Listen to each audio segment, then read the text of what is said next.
This is Ken Pyle with VOD-TV. We're at NAB 2013 at MobiTV's booth. MobiTV, a name that should be familiar to most people in the telecom industry.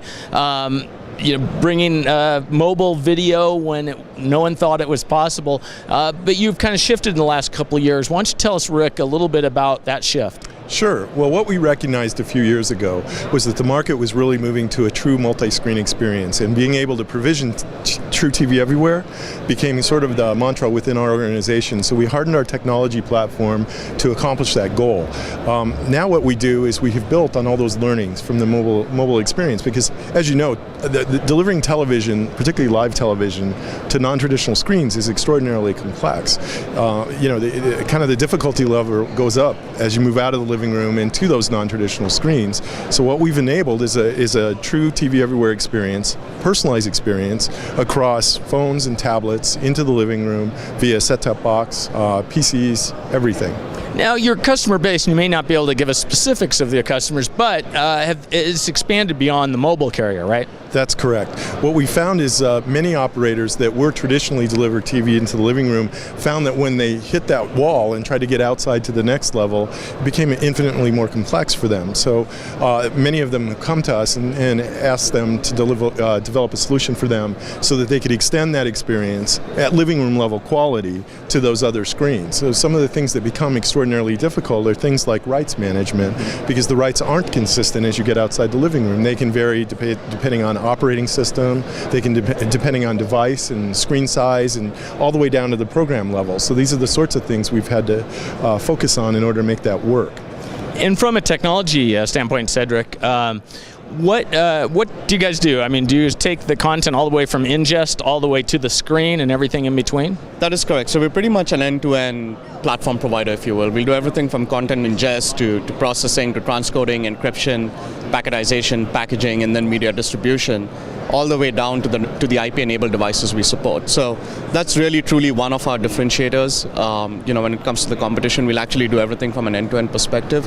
We also do the client applications. Now, we provide full flexibility. While we're actually an end-to-end provider, we also provide hooks for our operator partners to integrate existing systems or partner ecosystem components into this solution to create that holistic approach to a multi-screen deployment.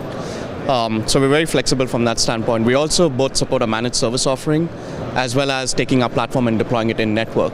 And really that's another differentiator as well for us as a company. You'll find, I think, very few companies out there that would provide an operator with the flexibility of running either model. Well, that's interesting when you talk about managed service offering. What I think of as an alternative to a traditional IPTV system.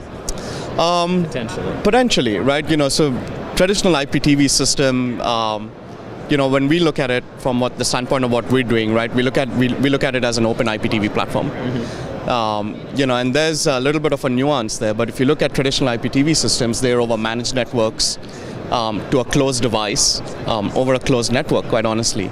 And I think we've seen the market move towards a space really where the user is demanding a little more open access, right? More personalized access and a more personalized experience. And that's what MobiTV is bringing to the market. We'll run solutions over both managed and unmanaged networks. Some people call unmanaged over the top, fine. I mean, we'll do both networks, quite honestly. We're providing open access. So from a technology perspective, if an operator wanted to go build their own application, we'd provide them with a client SDK that did content protection from a DRM perspective, had the optimized delivery. That's really important from a multi-screen perspective. And all of those things that we do under the hood, they don't have to worry about it. They just build the UX and UI over it. Now, will you help them with the UI as well? We do. I think in many deployments, we've actually built out the UI and the UX. Mm-hmm. But like I said, we're flexible. There are operators that would want to do that themselves, or they've got their own design shops that they'd want to go out and design an experience for them, and we'll work with them on that. So from a announcement standpoint, you do have a set-top you're talking about here, which to me that plays right into that whole idea of a managed service provider network. That is correct. We have announced a relationship with Marvell, where we're actually integrating our media player, our media distribution technology, and our DRM into the set-top box, and really that becomes the device that would go in the home. Mm-hmm. So it's an standard IP-based set-top box.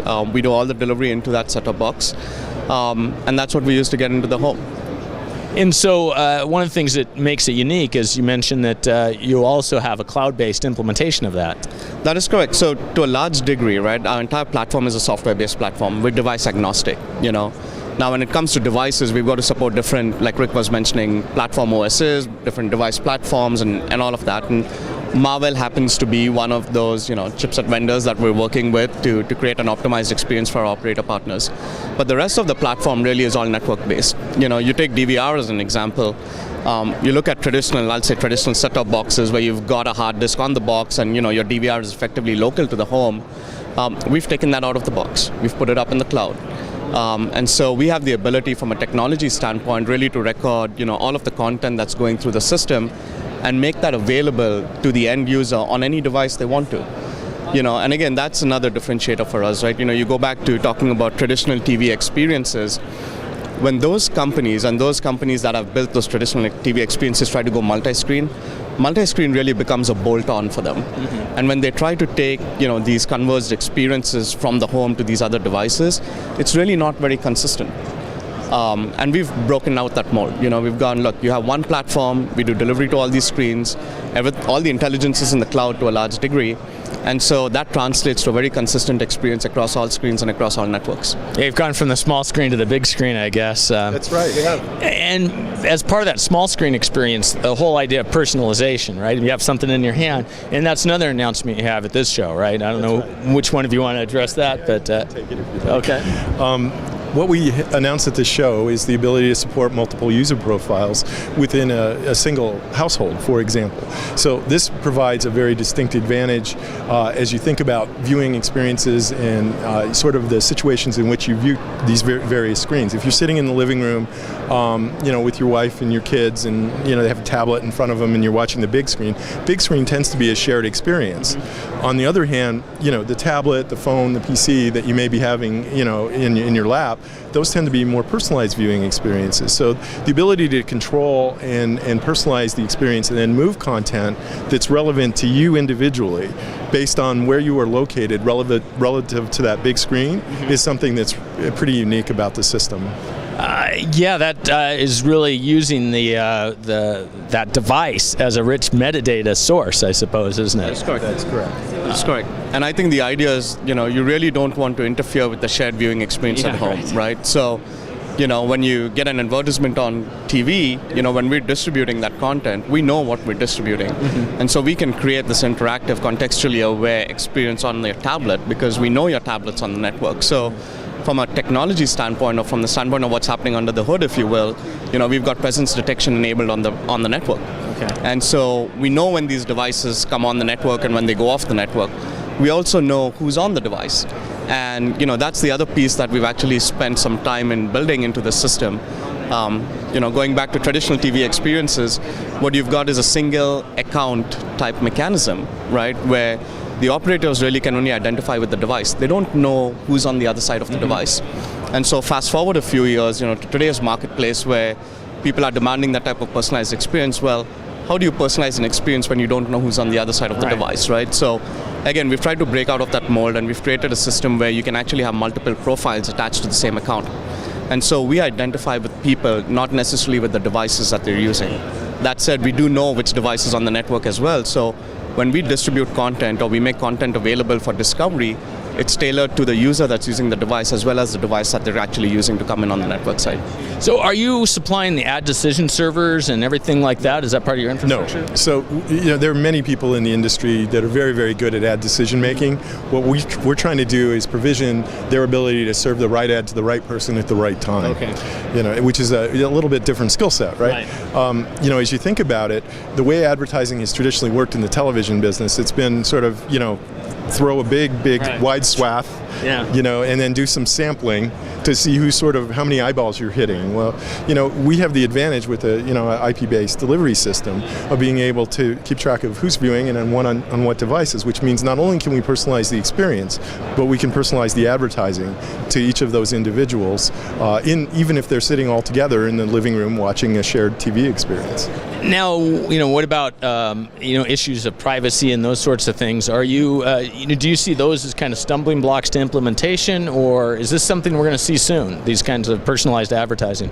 Well, I think personalized advertising is here already, right? I think from an on-demand perspective, when you look at people running pre-rolls and post-rolls on on-demand content. On over-the-top type stuff. Yeah, okay, if you're watching a YouTube or something. On over-the-top type stuff. I mean, that's already happening today, right? So from a privacy standpoint, the way we look at it is we're enabling the technology, right? And I mean, the same thing applies to content rights. Those things are going to play out. Privacy things are going to play out. We as a company don't, traditionally store any PII information on our systems, etc. And when we deploy to an operator's network, it's really the operator's responsibility, and it's up to them to decide what information they want to store and not store. As a technology provider, we're enabling certain things, right? And then, it's really up to our partners to decide how they want to use it. We have policy control in place that allows us to do certain things versus not.